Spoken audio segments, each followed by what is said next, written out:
तो सभी प्यारे छात्रों का एक बार फिर से स्वागत है और कक्षा 10वीं विज्ञान में हम लोग कर रहे हैं अध्याय 3 जिसका नाम है धातु एवं अधातु। और ये हमारे एनसीईआरटी नोट्स हैं जो सभी राज्यों के लिए इम्पोर्टेंट हैं। और अगर आपको कक्षा 10वीं में अच्छे नंबर लाना है तो आप इसी अध्ययन को आप फॉलो कर सकते हैं और अपना विज्ञान के अंदर काफ़ी अच्छा स्कोर कर सकते हैं। अगर आप ये नोट्स डाउनलोड करना चाहते हैं तो इसके लिए आपको हमारी वेबसाइट sandeepkharenotescom पर विज़िट करना होगा। तब तक वहाँ पे ये नोट्स अपलोड हो जाएंगे तो आप इनको आप डाउनलोड कर सकते हो और साथ में प्रिंट निकलवा के अपने पास भी रख सकते हो, क्योंकि इससे बाहर एग्ज़ाम में शायद ही है कुछ आ जाए। आपको इसे ही फॉलो करना है और सब कुछ विज्ञान का एग्ज़ाम में बन जाएगा। तो इसमें आगे बढ़ते हुए आज हम जो क्वेश्चन करने वाले हैं मैं आपको दिखाना चाहूँगा। ये देखो इसके पहले हमने ये वाला तो कर लिया था, आईने के यौगिकों के गुणधर्म लिखिए। अब हम सीखने वाले हैं कि सोडियम धातु को मिट्टी के तेल में क्यों रखते हैं। और इसका ये आंसर तो छोटा सा है, लेकिन ये वाला आंसर हमें याद करना है, समझना भी है कि क्यों। तो यहाँ पे हमने अलग से हेडिंग डाल दी है। अब ये वाला क्वेश्चन परीक्षा के पॉइंट ऑफ व्यू से देखा जाए तो काफ़ी इम्पोर्टेंट है। सबसे पहले आपको पता होना चाहिए कि जो सोडियम धातु होती है ना, सोडियम धातु जिसका संकेत होता है Na, ये एक प्रकार की सबसे पहले तो धातु है सोडियम। और ये आप दिखने में पनीर जैसी होती है। पनीर का टुकड़ा तो आपने देखा होगा, और उतनी ही लगभग मुलायम होती है। इसे चाकू से आसानी से काटा जा सकता है। इसकी एक और खासियत होती है कि ये अत्यंत सक्रिय होती है। सक्रिय का मतलब क्या होता है? सक्रिय का मतलब होता है क्रियाशील। इसे हम दूसरे शब्दों में कह सकते हैं कि ये बहुत ही क्रियाशील होती है। क्रियाशील हो गई मतलब क्या है इसका? क्रियाशील होने का मतलब ये है कि ये दूसरे पदार्थों से तुरंत रिएक्ट करती है, क्रिया करती है। उनके मतलब संपर्क में आने से ये तुरंत क्रिया करती है। हमने इसके पहले सक्रियता श्रेणी को पढ़ा हुआ है, मैं आपको दिखाना चाहूँगा। ये देखो क्वेश्चन नंबर 5 में था सक्रियता श्रेणी, जो हमने याद भी किया था। तो आप देख सकते हो अधिक क्रियाशील धातुओं के समूह में सोडियम शामिल है। मतलब सोडियम धातु बहुत ही अधिक क्रियाशील धातु है, ये आपको पता होना चाहिए। तो जब ये बहुत ही ज़्यादा सक्रिय है, बहुत ही ज़्यादा क्रियाशील है, तो ये रूम टेम्परेचर पर, रूम टेम्परेचर क्या है? जो अभी आपके कमरे का ताप है, जो कि 25 डिग्री सेल्सियस से लेके 30 डिग्री सेल्सियस तक इसी परास में रहता है, इसी रेंज में। तो रूम टेम्परेचर पर भी ये क्रिया कर लेता है। किससे?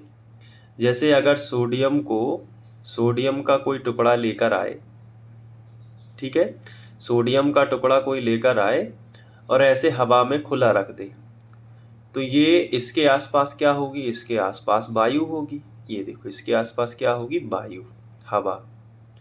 तो ये हवा के संपर्क में आते ही क्रिया कर लेता है और विस्फोट हो जाता है। क्या हो जाता है? विस्फोट हो जाता है। तो फिर इसे हवा में भी नहीं रख सकते, तो कहाँ रखा जाता है? तो फिर इसको स्टोर किया जाता है। किसमें? मिट्टी के तेल में, क्योंकि मिट्टी के तेल में ये अक्रिय रहता है यहाँ पे। अब मिट्टी के तेल में अक्रिय क्यों है? क्योंकि जितनी भी धातुएं होती हैं वो कार्बनिक विलायकों में विलय नहीं होती हैं। तो ये मिट्टी का तेल क्या है बताओ? एक कार्बनिक विलायक है मिट्टी का तेल, कार्बन से मिलके बना है। मिट्टी का तेल क्या है बताओ? कार्बनिक विलायक, कार्बनिक विलायक।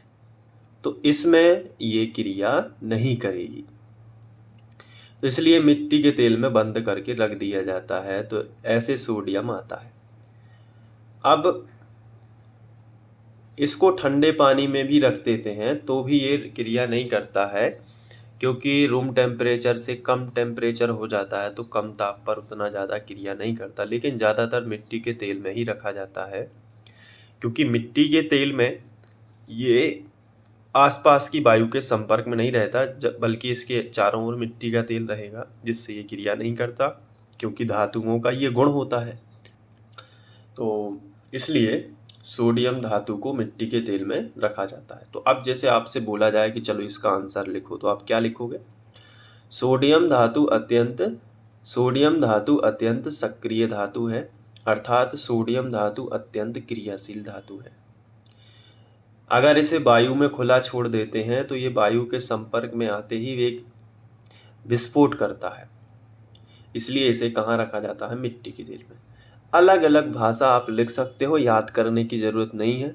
ज़रूरी नहीं है कि नोट्स में जो लिखा है आप वही याद करो, आप अपने मन से भी लिख सकते हो, बस आपको समझ में आना चाहिए। देखो क्या, आपको ऐसे बोलना है कि सोडियम धातु बहुत ही क्रियाशील धातु है। जब ये वायु के संपर्क में आती है तो एक तीव्र विस्फोट होता है।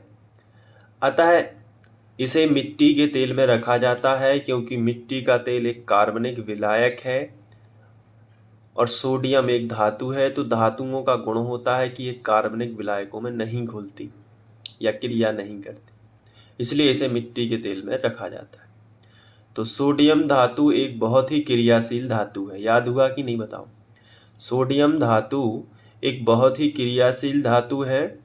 यह वायु के संपर्क में आने पर तुरंत ही तीव्र विस्फोट करता है, अतः इसे मिट्टी के तेल में रखा जाए। विस्फोट हो जाएगा तो सोडियम नहीं बचेगा फिर, है ना? और सोडियम हमें चाहिए होगा किसी दूसरी, अब हमें इसकी ज़रूरत पड़ती है सोडियम की प्रयोगशालाओं में, लैब के अंदर, तो हम इसे स्टोर करके तो रख सकें, ताकि हम कोई अभिक्रिया हमें समझाना है तो सोडियम का इस्तेमाल करके हम वहाँ पे दिखा सकें। इसलिए आप ये वाला पॉइंट भी साथ में आंसर में जोड़ सकते हो कि सोडियम धातु बहुत ही क्रियाशील धातु है। यह कमरे के ताप पर ही बहुत ज़्यादा सक्रिय होता है, यानी कि बहुत ज़्यादा क्रियाशील होता है। अगर इसे वायु में खुला छोड़ दिया जाए तो ये एक तीव्र विस्फोट करता है। इन्हीं सब कारणों के कारण इसे मिट्टी के तेल में रखा जाता है। तो बहुत ही सरल आंसर है, आपको याद हो जाएगा। तो ये रहा आंसर कि सोडियम अत्यंत क्रियाशील धातु है। याद हो गया कि नहीं? बिल्कुल हो गया। यह वायु के संपर्क में आने पर आग पकड़ता है। वही चीज़ है, एक तीव्र विस्फोट करता है या फिर आग पकड़ता है, दोनों एक ही बात है। इसलिए इसे मिट्टी के तेल में रखा जाता है। क्यों रखा जाता है मिट्टी का तेल ही क्यों? मैंने आपको उसका रीज़न बता दिया कि ये कार्बनिक विलायक है, धातुएं उसमें नहीं घुलती। तो ये वाला क्वेश्चन भी कंप्लीट हो जाएगा। तो इस तरीके से हमें पढ़ना है और रुकना बिल्कुल भी नहीं है। जितना हो सके मेहनत करो। इन प्रश्नों के जो आंसर हैं इनको बहुत अच्छे से याद करते जाओ, एक एक करके सारी चीज़ें हम क्लियर करेंगे और विज्ञान को अपनी मुट्ठी में ले लेंगे। ठीक है, बहुत ही सरल है ये विषय, बस समझना इम्पोर्टेंट होता है। कोई भी डाउट है तो कमेंट बॉक्स आपका है, आप कमेंट करिएगा कि सर यहाँ पे डाउट है, तो उसके लिए मैं अलग से एक वीडियो बना दूँगा। मैं कोशिश करता हूँ कि ज़्यादा से ज़्यादा बच्चों के रिप्लाई दे सकूँ, लेकिन इतने सारे कमेंट्स आते हैं कि सबका पॉसिबल नहीं हो पाता। वीडियो भी बनाना होता है तो, लेकिन कमेंट्स में लगभग सबके ही पढ़ता हूँ। ठीक है, तो आप थोड़ा सा आप इसको याद कर लो। इसके बाद हम लोग नेक्स्ट क्वेश्चन बनाएंगे। प्लेलिस्ट चेक कर लेना, जो यहाँ पे आपको एंड स्क्रीन में दिख रही है ना, इस पर क्लिक करोगे तो आप कक्षा 10वीं के विज्ञान के सारे वीडियोस निकाल के पढ़ सकते हो। ठीक है, एक एक करके। तो मिलते हैं नेक्स्ट वीडियो लेक्चर में। Thank you.